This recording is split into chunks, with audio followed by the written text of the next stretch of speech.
Olá, boa tarde. Vocês aí em casa, está tudo bem por aí? Estão bem instaladas nesta tarde, sentadinhas no vosso sofá, para podermos continuar o nosso estudo? Ok? Tiveram uma boa semana também? Nós por aqui tivemos, não foi, Bispa? Graças a Deus. Com toda certeza. Tivemos uma boa semana e vamos continuar o nosso estudo. Qual é o nosso tema de hoje, Bispa? Olha, o nosso tema hoje é a mentalidade de deserto número 7. Diz assim: minha vida é tão miserável, tenho pena de mim mesmo, porque minha vida é tão infeliz. Não acredito que hajam pessoas assim. Oh, meu Deus. Não deveria. Não deveria. Não deveria, né, apóstola? Não deveria. Mas encontramos muita gente, não é? E temos que nos vigiar. Sim. Porque muitas vezes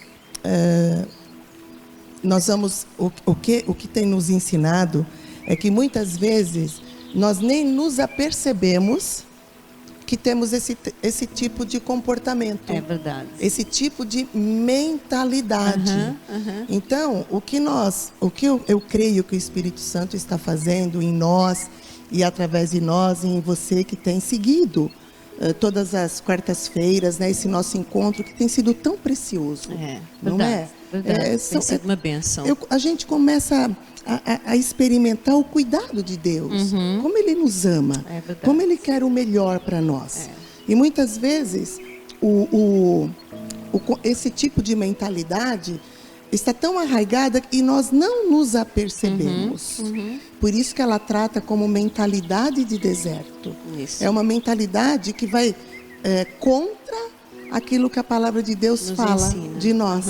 Que nós temos como nova criatura, nós temos a mente de Cristo. Então a nossa mentalidade tem que estar ativa com os pensamentos de Cristo para nós. Amém. Verdade. E quando eu estava estudando esse tema, porque tudo é para nós. Sim, primeiro para nós. É para nós. Esse é o segredo. O segredo é a palavra de Deus que está sendo ministrada, o ensino que está sendo ministrado, nunca é para aquela minha amiga, nunca é para aquele meu irmão, é para mim. Isso. Até poderá vir a ser, mas primeiro é para mim, não é? Sim. Primeiro é para mim. Deus quer trabalhar primeiro em mim, não é? Para eu depois poder passar para o outro. Para o outro. Não é? Se eu não reconhecer isso, aquilo que eu estou ouvindo vai entrar por um ouvido e sair pelo outro, porque eu acho que eu nunca vou precisar. Já é uma mentalidade de deserto. Eu não preciso, né? Então eu fui porque a Joyce Meyer, ela trabalha de um jeito, e todos os livros que o Senhor inspira ela a escrever, e são muitos, são experiências que ela teve com ela. Isso. E é isso que a gente defende. Lá está, é que ela deixou, não é, a palavra trabalhar nela. Não é? Para ela agora poder ajudar os outros. E sabe que eu creio, apóstola, que não deve ter sido fácil para ela toda vez que ela foi confrontada pelo Espírito Santo com ela própria. Claro que não. E que não é bom. A palavra mesmo fala que quando nós somos corrigidos, a correção não é boa no momento. Não, e é assim, é o seguinte, nós não mudamos logo à primeira, não é? Não. Nós vamos mastigando, não é? E vamos nos policiando com as nossas atitudes, com o que nós falamos, não é? E vamos, aos poucos, vamos mudando. Não é assim no estalar de dedos, não é? Exatamente. Leva um processo. Leva o seu tempo, não é? Com certeza. E esse tempo vai até quando Jesus voltar. Com certeza, não é? Sim. Todos os dias estamos em aperfeiçoamento. Todos os dias. E ai de nós quando pensarmos o contrário. Pois é. E ela usa muito, não só o exemplo dela, mas claro, ela vai buscar na Bíblia para ter o embasamento bíblico. Sim. Porque senão a nossa vida não é guiada por experiências pessoais de outras pessoas. Verdade. Mas ela é guiada pelo aquilo que a palavra de Deus nos ensina. Isso. E ela usa um versículo logo no comecinho da Bíblia, em Números 14. Então, vocês que estão aí com a sua Bíblia, né? Abram em Números 14, nós vamos ler o versículo 1 e o versículo 2. Então, toda a congregação elevou a voz, puseram-se a gritar e o povo chorou muito aquela noite. Todos os israelitas reclamaram ou murmuraram em algumas versões contra Moisés e Arão e exclamavam: antes tivéssemos morrido na terra do Egito, antes morrêssemos todos neste deserto. O povo chorão. Que mentalidade, né? Que mentalidade de deserto. É verdade, é né? mesmo. Então a gente sabe, pelo que a Bíblia nos conta, e a Bíblia é a verdade, eu creio nela, até nas vírgulas e nos pontos e nos pingos dos is. Eu creio em tudo que ela fala, porque é a palavra de Deus.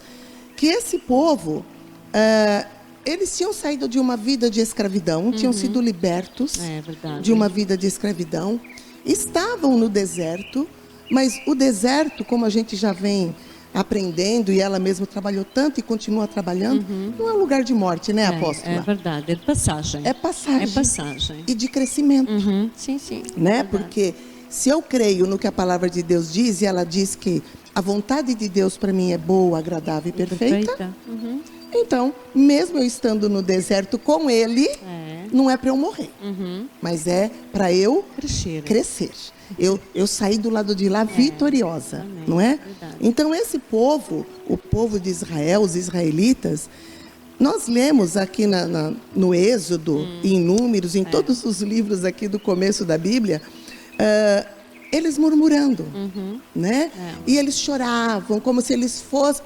como se eles tivessem vivido no paraíso lá no Egito, a vida toda. Como se eles tivessem passado uma vida de maravilhas lá no Egito, isso, isso. Reclamando, não é? Com o momento que estavam a passar, esquecendo já que tinham sido escravos, isso. Não é? Eles, as mulheres, os filhos, não é? Exato. Seus filhos já nascendo escravos.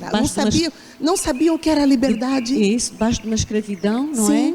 E mesmo assim não é? Achavam que lá tinha sido melhor. Estávamos melhor lá. Lá foi bom. Devíamos ter morrido lá. Então que a gente morra agora aqui. Olha o que estava saindo. Da boca deles, né? Da boca para fora. Então aquele povo, eles se achavam o povo mais sofredor. De toda a face da terra. É verdade. Sendo que era o povo que Deus formou para ele. Escolhido, né? O povo escolhido. Mesmo. E eles se sentiam menores, embora o único Deus, o Todo-Poderoso, com tantos sinais e maravilhas e milagres, tinha os libertado de uma forma tremenda. Eles tinham visto o mar se abrir, eles atravessarem seco, sabe? E ao mesmo tempo, com uma mentalidade deles continuava uma mentalidade de escravidão, uma mentalidade de deserto. Aprisionada, não é? Aprisionada. Uma mente aprisionada. Uma mente aprisionada, né? Naquela situação. Né? E muitas vezes, é assim que nós nos deparamos com muitas pessoas que tiveram a experiência de ter um encontro com Jesus, tiveram já, sabe, experiências de verem as maravilhas que o Senhor faz, e de repente essa pessoa perde o foco. Ela perde o foco. E ela se deixa levar pelas circunstâncias. E a Joyce Meyer, ela dá um nome para essas pessoas que costumam falar: minha vida é tão miserável, nada está certo para mim. Né? Por que isso acontece comigo? As pessoas não conseguem ver as coisas boas da vida, não é? Acho que essas pessoas não conseguem ver as coisas boas. Não é? E ela dá um nome de autopiedade. Você sabe que a piedade, a misericórdia, é de você em relação ao seu próximo. Outros. E é bom, não é? É bom nós termos piedade pelo próximo, não é? Compaixão, misericórdia. Claro. É você chorar e se entristecer pelo com as misérias e as situações difíceis que o próximo está passando. Isso. E como sempre, a gente vai procurar a definição no dicionário, porque muitas vezes nós não temos nós lemos autopiedade. Auto significa que eu estou trazendo para mim. Então, uma coisa que Deus me deu, que é o amor, que é a piedade, é fruto de espírito, a bondade, que eu tenho que usar isso em prol do meu próximo, eu acabo querendo fazer uso para mim. Auto. Então, eu fui procurar no dicionário o que é a autopiedade. E ele fala assim: autopiedade é um sentimento de compaixão em relação a si mesmo. Isso vai levar a pessoa ao vitimismo. Isso. O que é isso? É uma tendência para se fazer vítima das circunstâncias. Então, é o famoso coitadinho. essa pessoa, ela quer servir, ela sem ela perceber, porque muitas vezes a autopiedade se tornou um vício. Então é um comportamento que ela teve, sem se aperceber, aquilo começa a fazer parte da rotina dela. Da rotina dela diária, não é? Você entendeu? Então, é difícil você ficar perto. A pessoa parece que só se sente bem quando alguém não é, tá falando para ela, ai, coitado, ai, coitadinho, estás passando por essa situação. Exato. Mas nem merecias passar por essa situação, não é? Então, mas isso alimenta, sabe? Tem tanta gente pior que você e você está passando por isso. Mas isso vai alimentando mais a pessoa ainda. Que se deixa levar pela autopiedade, pela autocomiseração, que é a mesma coisa. É a mesma coisa. Ela fica valorizando as misérias, as situações, as circunstâncias, colocando tudo isso acima do Deus que ela serve, do Todo-Poderoso. Verdade. Mas como você falou, ela continua dando lugar às misérias dela, às situações de desgaste, às situações de tristeza, de desânimo. Na verdade, essa pessoa não consegue ver nada de bom na vida. Não é? Essa pessoa não consegue se alegrar com nada na vida. Para ela tudo é escuro, tudo é triste, tudo é cinzento. Para ela nada dá certo. Para ela nada dá certo. Sabe que ainda ontem, por acaso, estava a falar com uma pessoa até de família, e a pessoa até chorava, porque para ela nada dá certo, para os outros tudo. Mas tudo para ela isso já se tornou a verdade da vida dela. É verdade, eu conheço essa pessoa desde sempre assim. Então, por mais que você fale com a pessoa, sabe, se ela não reconhecer que ela tem esse sentimento dentro dela, ela não vai mudar. Porque só tem um que pode mudar e dar força para ela, que é o Senhor. É o Senhor, é isso. É o Espírito Santo que vai dar. Amém. Então, nós sabemos que o inimigo das nossas almas, ele tem armas que ele gosta de usar, principalmente para os cristãos. E normalmente as armas não são iguais para todos. Não, ele sabe como usar. Ele sabe como usar, ele sabe qual é o fraco daquela pessoa, para ele saber qual é a arma certa. E tem armas que ele usa, que é levando a pessoa para o alto. Por exemplo, o orgulho. A pessoa orgulhosa, soberba. Mas leva a para o alto, não é? Sim, a pessoa se sente maioral, se sente não sei o quê, acaba até sendo má com outras pessoas, porque elas é orgulho, a soberba. E a palavra de Deus diz que o orgulho e a soberba precedem a ruína, não é? Sim. Mas também tem sentimentos, ferramentas que ele usa para jogar a pessoa mais para baixo ainda. A autopiedade, a autocomiseração, o vitimismo é a arma preferida dele. Porque isso acaba levando a pessoa até um estado de depressão. É muito sério. Muito sério. Então acaba levando as pessoas a um estado. E outra coisa, é muito difícil, apóstola, ficar do lado, conviver com uma pessoa. É verdade. Ouvindo sempre a mesma coisa. Sempre a mesma coisa. Sabe, a coitadinha. Porque essa pessoa, ela acaba fazendo um marketing dela própria. Mas sabe que a tendência dessa pessoa, nós, quando ouvimos essa pessoa, não é?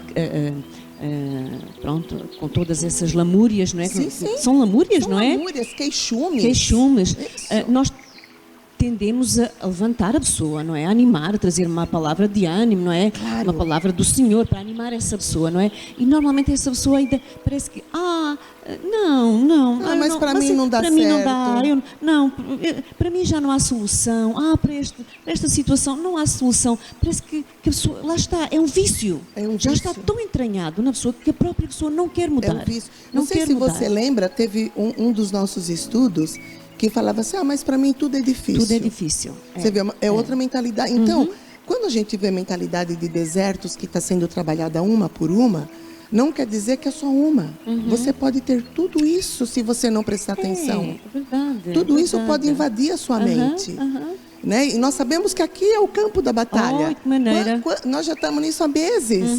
E o Senhor tem falado tanto conosco. É verdade. Então, sabe, quando a gente tem medo de sofrer, a gente sabe que o medo de você se preservar tem um lado bom do medo. Sim, então você sabe que se você subir num lugar muito alto e você não tomar seus cuidados, você pode vir a cair e a morrer. Então você ter medo de estar solto num lugar muito alto sem segurança, é bom você ter isso, porque vai te proteger. Mas o medo em exagero já não vem de... Esse medo não é bom. Esse medo te paralisa. O Senhor diz que não nos deu um espírito de medo. Não nos deu. Então esse medo, ele nos paralisa. E o medo de sofrer atrai a dor. E a autopiedade multiplica essa dor. Multiplica mais. Multiplica. Vai multiplicando. Você entendeu? Porque tem uma passagem na Bíblia que diz que Jó, tudo aquilo que ele temia, tudo aquilo que ele tinha medo, aconteceu na vida dele. Verdade. Então, olha, o medo de sofrer atrai a dor. O medo ao contrário, o medo da dor atrai o sofrimento. Né? E a autopiedade, a autocomiseração, faz com que esse sofrimento, essa dor, aumente. Então é uma mentalidade. Normalmente, quando nós vemos essas pessoas assim, com esse tipo de queixume, a pessoa chora, não é? A pessoa se lamenta, chega a um extremo de chorar, de ficar de uma forma, às vezes, que às vezes até nos dá pena. Mas é isso. Não é? A pessoa que tem autopiedade, autocomiseração, ela quer que os outros tenham pena dela. Não é? Carreguem também com aquele fardo dele. Que escravidão. Mas é mesmo uma escravidão. É mesmo uma escravidão. Eu, por aquela pessoa de família com quem conversei ontem, eu, depois de ter meditado no nosso tema, eu disse, meu Deus, isto é tal e qual o que eu acabei de ler aqui no livro, no nosso tema. E depois é uma coisa pesada, porque você quer transmitir alegria, você quer transmitir uma palavra de ânimo, mas você vê que a mente da pessoa está tão autorizada que ela própria nem está a ouvir o que você está a falar. Exatamente. Porque ela não quer. O vício de se lamentar já é tão grande que ela própria não quer ouvir uma palavra de ânimo, uma palavra de força para se levantar. Não quer, a própria pessoa não quer. Não quer. Ela por ela própria, ela não vai conseguir. Verdade. Ela na força dela. Na força dela não consegue. Por quê? Tanto a Joyce Meyer nesse livro, como em estudos que eu fui estudar sobre autopiedade, sobre autocomiseração, vitimismo, coitadismo, ele fala que isso se torna uma idolatria, é um pecado de idolatria. Por quê? Porque a pessoa acaba se colocando no centro do universo. Não há ninguém nessa igreja que sofra mais do que eu. E ninguém me liga, não é? Não há ninguém na minha família que sofra mais do que eu. Ninguém quer saber do meu problema. Ninguém quer saber do meu problema.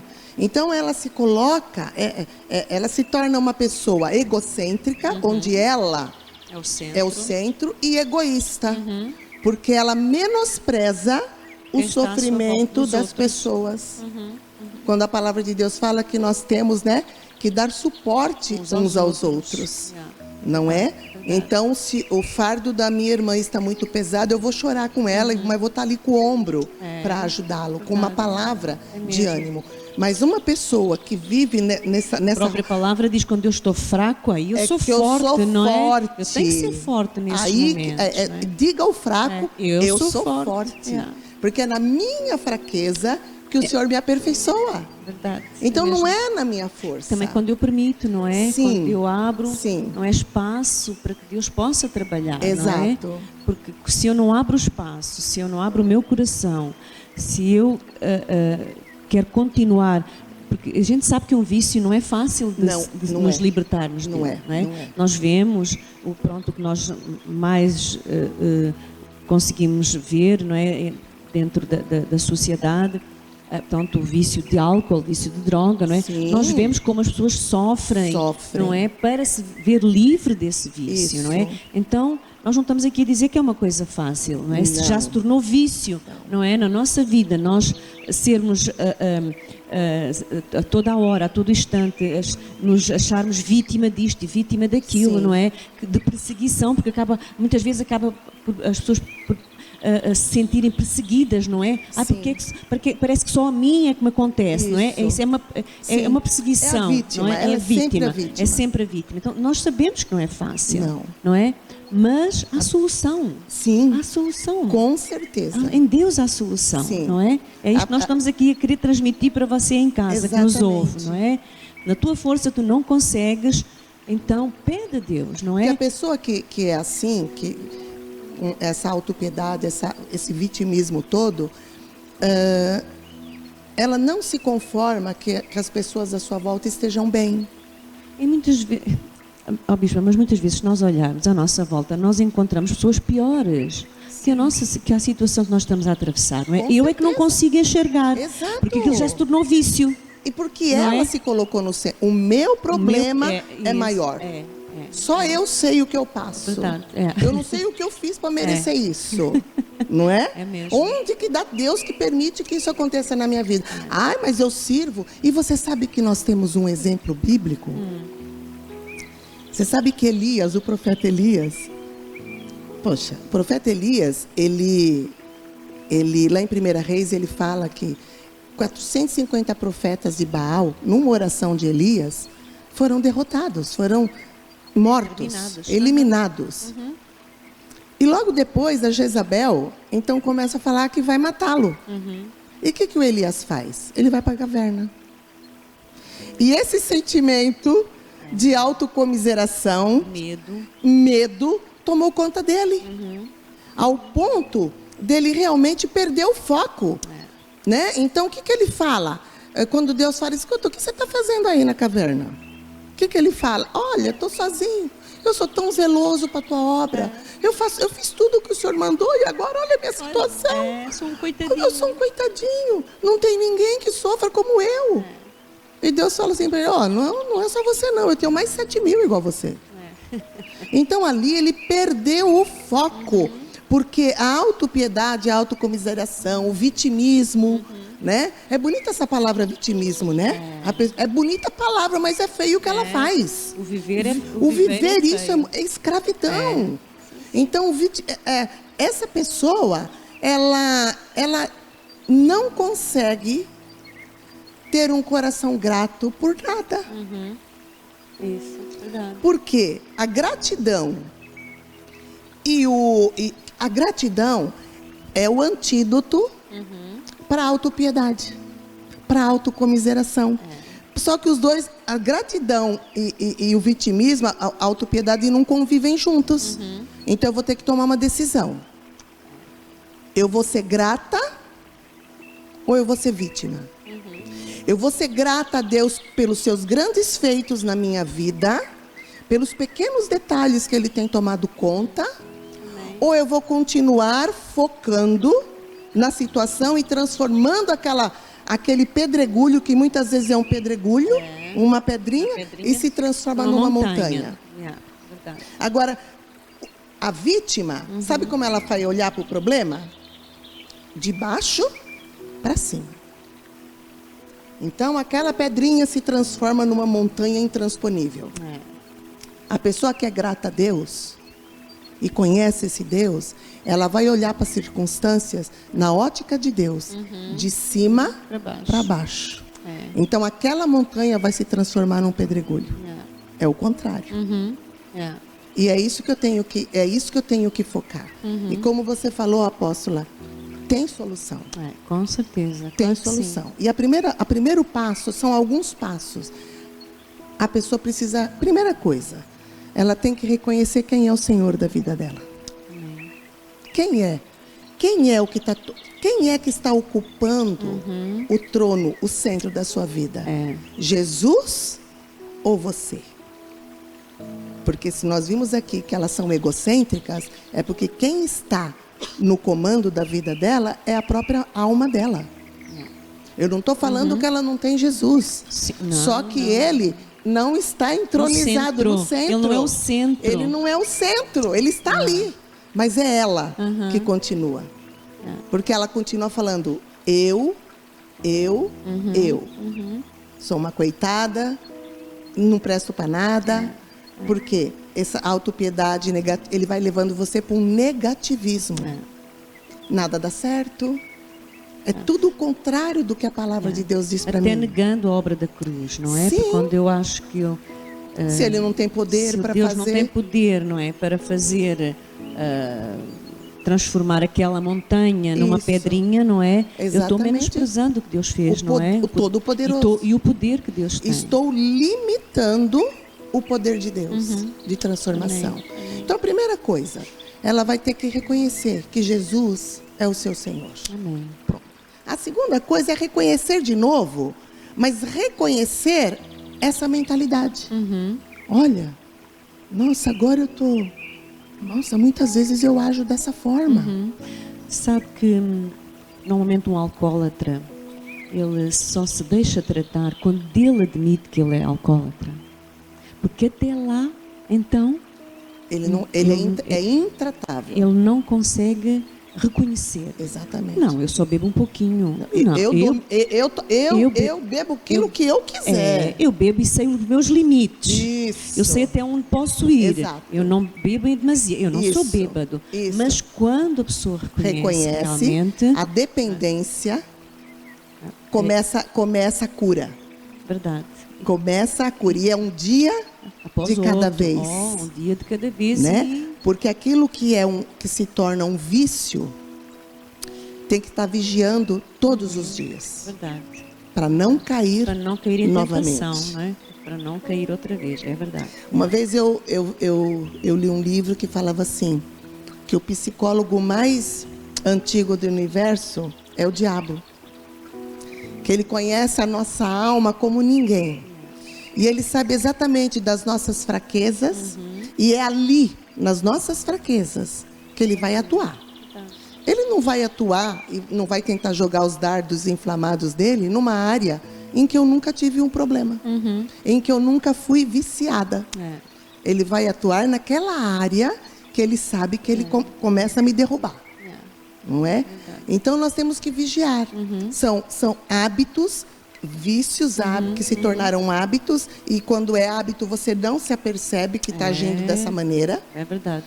E a Joyce, ela fala para nós no seu livro que ela estava lá super infeliz, muitas vezes presa ao passado, como nós vimos na semana passada. Então, tudo isso, você veja como a mentalidade de deserto não é uma isolada, são várias, e todas podem agir em determinados momentos. Todas elas são elos de uma corrente, que aprisiona a nossa mente. Falou tudo, apóstola. Cada mentalidade de deserto, tremendo isso. Cada mentalidade de deserto que nós estamos vendo aqui são elos de uma corrente que o inimigo usa para aprisionar a nossa mente. Verdade. Então a primeira coisa... E essa grossura desse elo, sabe? Essa grossura desse elo é tão forte quanto a importância que eu lhe dou. Sim. Não é? Porque nós sabemos que há correntes mais fininhas, outras mais grossas. Não é? Assim eu vejo nos temas que nós temos abordado, estes elos, eles tornam-se mais fortes ou menos fortes consoante a importância que nós lhe damos. Com a posição que você toma. Verdade, é mesmo. Você recebeu a palavra, recebeu a revelação, você identificou aquilo na sua vida e fala, não, eu sou fraco nessa área, mas agora o Senhor está me fazendo forte. Então você começa a usar as armas poderosas que estão aqui na palavra de Deus. Cortar esses elos, não é? Exatamente, porque só a palavra é poderosa para destruir as fortalezas da nossa mente. Amém. Não é? É só a palavra que tem esse poder. Então, já falamos de 2 reconhecimentos. Primeiro, reconhecer que Jesus é o centro da nossa vida. É o nosso Senhor. Amém. É aquele que manda, é aquele que nos guia, aquele que nos dirige, aquele que nos disciplina, aquele que nos corrige, aquele que nos ama, apesar das coisas que fazemos errado. É mesmo. Mas Ele continua nos amando. É verdade. Aquele que renova suas misericórdias a cada dia. Né? Sobre as nossas vidas. Porque assim, na verdade, Deus não vai deixar de nos amar porque nós erramos. Nunca. Porque o seu amor é eterno. É eterno. E o seu amor é um amor que nós não conseguimos entender, não é? É apesar de, né? Apesar de, não é? O Senhor nos ama. Apesar de. É claro que, pronto, o Espírito Santo se entristece, não é? E pronto, e a gente tem às vezes passa por certas e determinadas situações de deserto, não é? Sim. Nós mesmas as proporcionamos. Sim, sim. Não é? Que somos nós as culpadas. O profeta Elias, Proporcionamos quando ele essa foi para a situação. caverna, ele foi para uma situação de deserto, Claro, mas não foi o Espírito que levou. Ele foi porque quis, Porque ele quis. ninguém o levou para lá. Porque não Deus é? perguntou, mas o que você está fazendo aqui? É. Então, muitas vezes, nós vamos com as nossas próprias pernas. É verdade, não é? mesmo. É. Então, esses dois reconhecimentos, eu tenho que reconhecer que Jesus é o centro da minha vida. Eu tenho que destronar o eu. Eu me destrono, eu saio do centro e coloco ele no centro. O segundo passo é reconhecer que eu tenho tido essa mentalidade de deserto. Eu tenho muitas vezes declarado, porque a autopiedade, ela como fala, ela profana, ela suja o nosso falar.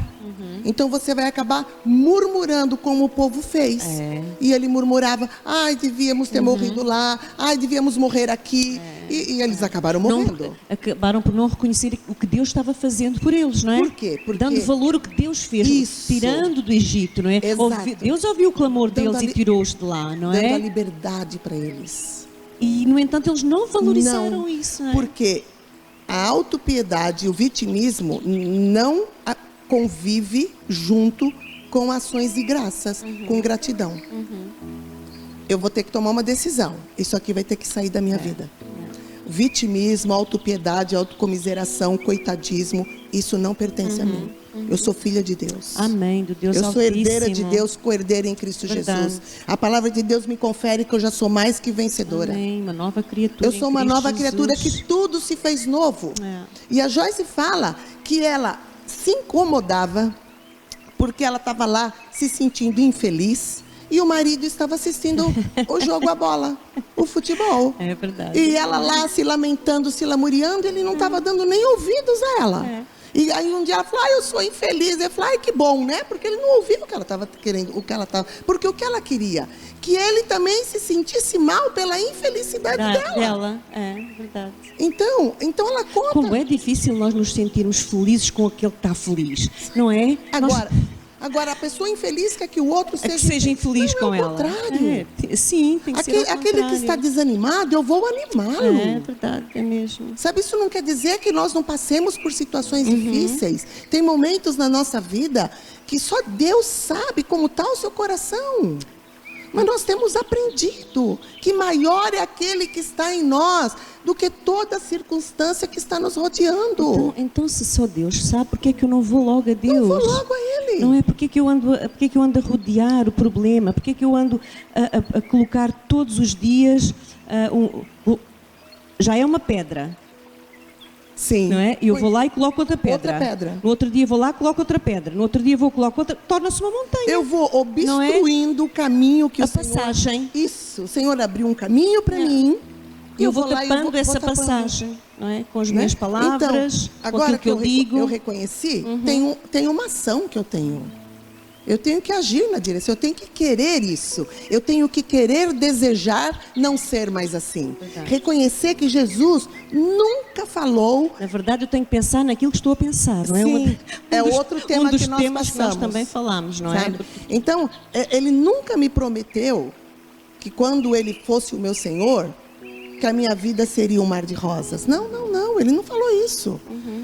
Quando ele se tornou o meu Senhor, ele falou para mim na sua palavra, neste mundo, você vai passar por aflições. Mas como são lindas as rosas, bispo. Mas quando nós vamos pegar no pezinho dela, uau, tem espinho, machuca. Mas se eu souber pegar devagarinho, com cuidado, não é? No lugar onde não tem espinhos, eu pego na rosa, não é? Naquele pé lindo de rosa. E vou usufruir daquele cheiro maravilhoso. Daquela beleza. Né? Assim é a nossa vida, assim não é? Por quê? Vou passar por aflições? Olha, mas tenha bom ânimo, Isildinha. Porque eu venci o mundo. Então, eu estou contigo. Se eu estou com ele comigo, eu já sou vencedora. Amém. Mais do que vencedora. Porque ele me promete mais. Glória por Cristo o vencedor Jesus. é aquele que luta para conseguir. o mais que vencedor é aquele que não lutou, mas ele já deu a vitória. É verdade. E foi no nosso caso. Amém. Quem lutou foi ele. E ele já me declarou mais do que vencedora. Mais né? que vitoriosa. Mais do que vitoriosa em todas as circunstâncias. Coisas, não é?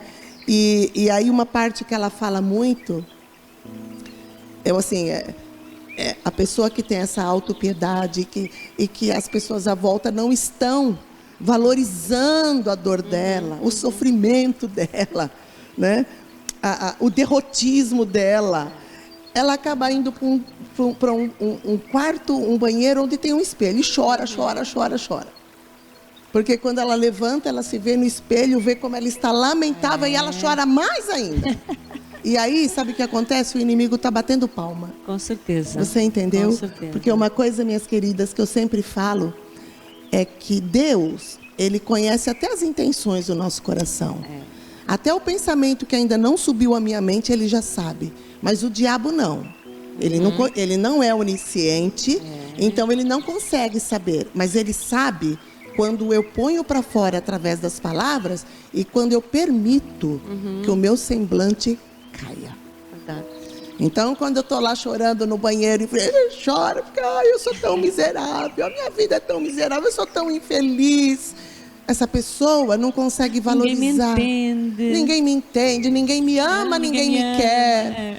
É uma lamúria, uma murmuração que as pessoas que estão tendo a mente ativa de Cristo na sua vida chegam a um ponto e falam assim, não dá. Porque você fala, você ensina, você mostra na Bíblia e a pessoa não toma decisão. Então, não adianta ela reconhecer, ela tem que tomar a decisão de querer mudar. Verdade, é mesmo. Quando ela, sabe, e aí, quando ela toma a decisão de querer mudar, ela começa a sentir uma alegria, mesmo no meio das circunstâncias, porque o Senhor começa a agir, porque o Senhor está no lugar certo na vida dela. E aí ele começa a agir, e aí ela vai mudando, vai mudando o seu vocabulário, né? Porque a autopiedade contamina o que sai da nossa boca. Verdade. Né? E aí é que mora o perigo, não é o que entra, como Jesus diz, o que sai. É o que sai da nossa boca. Então, essa pessoa, ela começa a ser grata. E ela começa a andar em obediência à palavra de Deus. Porque tem um salmo muito lindo, que é o Salmo 103, apóstolo. Eu vou abrir aqui na Bíblia, que é o Salmo 103, porque a palavra de Deus me ensina que em tudo, em todas as circunstâncias, mesmo as circunstâncias que nós entendemos como menos boas, nós temos que dar glórias a Deus. Com certeza. Porque aquela situação que hoje para mim parece ser uma derrota, a palavra de Deus diz que Ele transforma aquilo que parece ser maldição em bênção. Aquilo que parece ser uma derrota, em vitória. Ele fala isso. Então eu tenho que dar graças em todo o tempo, porque é a vontade de Deus em Cristo Jesus. Amém. E no Salmo 103, está difícil de eu abrir no Salmo? Você já abriu? Leia para mim aí então, apóstolo, o versículo 1 e o versículo 2. Então, na minha tradução diz assim: bendize, ó minha alma, ao Senhor, e tudo o que há em mim, bendiga o seu santo nome. Bendize, ó minha alma, ao Senhor, e não te esqueças de nenhum dos seus benefícios. Amém. Quando nós somos reconhecedores dos benefícios de Deus, amém, a nossa alma, ela se aquieta. Sim. Não é? Sim. Ela é obrigada a se aquietar. É agradecer por tudo, agradecer pela salvação. Por todas as coisas. O maior milagre que podia acontecer já aconteceu conosco. É verdade, é mesmo. A palavra de Deus diz que nós estávamos mortos em nossos delitos e pecados. Amém. E Ele nos deu vida. Amém. E vida em abundância. É verdade. Amém. Sabe, Ele nos transportou das trevas para o reino da sua luz, do Filho do seu amor. Ser grata. Ser grata porque nós temos saúde. Ser grata porque nós temos o privilégio de despertarmos toda manhã. Amém. Ser grato pela vida. Sabe? Ser grato, sabe? Pelas misericórdias do Senhor que se renova a cada manhã. Porque se não fossem as misericórdias, como diz a palavra, nós seríamos consumidos. Ser grata porque pela misericórdia do Senhor ser renovada na nossa vida, nós não recebemos aquilo que merecíamos. Que é o que nós merecíamos, juízo. Mas a graça de Deus me justificou, porque Jesus é essa graça. Então eu tenho que ser grata em todo o tempo. Em todo o tempo eu tenho que ser grata. Mas, sabe, Bispo, eu vejo assim, as pessoas que normalmente não são gratas, são essas pessoas que são levadas a este estágio. Sim. Não é? Sim. Do colocar o eu no centro, porque elas não são gratas. Elas não sabem ser gratas por aquilo que Deus é na vida delas. Elas não conseguem nem enxergar, né? Elas não conseguem ver. Elas não conseguem ver o que a vida tem de bom. Não consegue. Porque normalmente... Na rosa ela só vai ver o espinho. Só vai ver o espinho. Ai, aquela rosa... não, tinha muito espinho. Sim, até era bonita, mas os espinhos... os espinhos picavam. Elas só sabem ver as picadelas da vida, não é? Não conseguem enxergar as coisas bonitas que Deus tem, que Deus nos proporciona, porque são pessoas amargas, são pessoas infelizes. E depois, ao serem infelizes, elas não são felizes com quem é feliz à sua volta. Elas querem ver os outros que as rodeiam infelizes também. Exatamente. Se não são infelizes com alguma coisa que já não é, que é próprio da vida da pessoa, que as pessoas sejam pelo menos infelizes com aquilo que eu sou, não é? Com o meu problema. Olha, sejam infelizes com o meu problema. Pronto. Não é? Acarretem lá também aqui um bocadinho o meu problema. Murmurem lá junto comigo.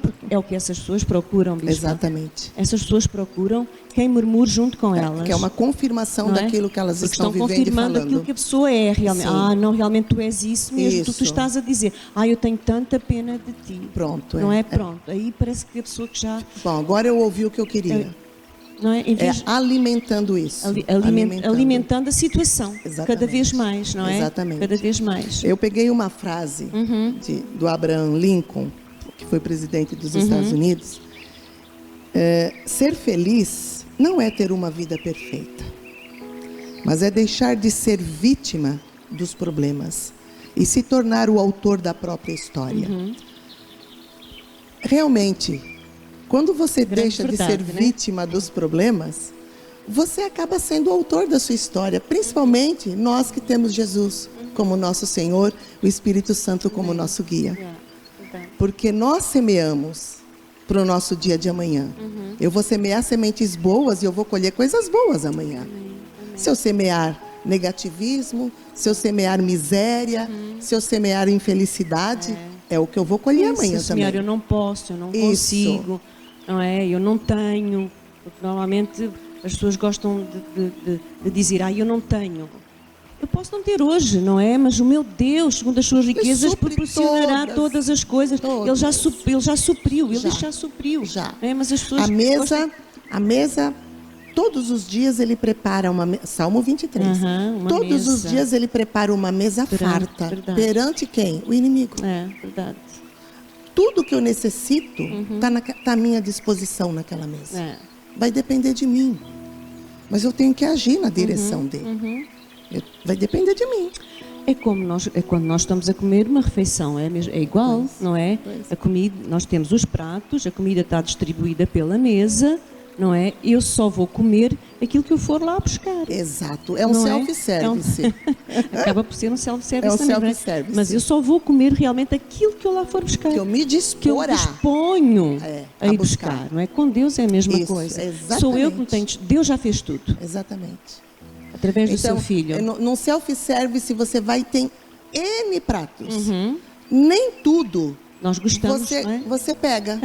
Você vai buscar aquilo que te apetece. Na mesa do Senhor tem tudo quanto é necessidade suprida. Hoje eu estou precisando na minha área financeira. Eu tenho que ir lá e buscar. Área financeira. Eu tenho que levantar e trabalhar. Eu tenho que me esforçar.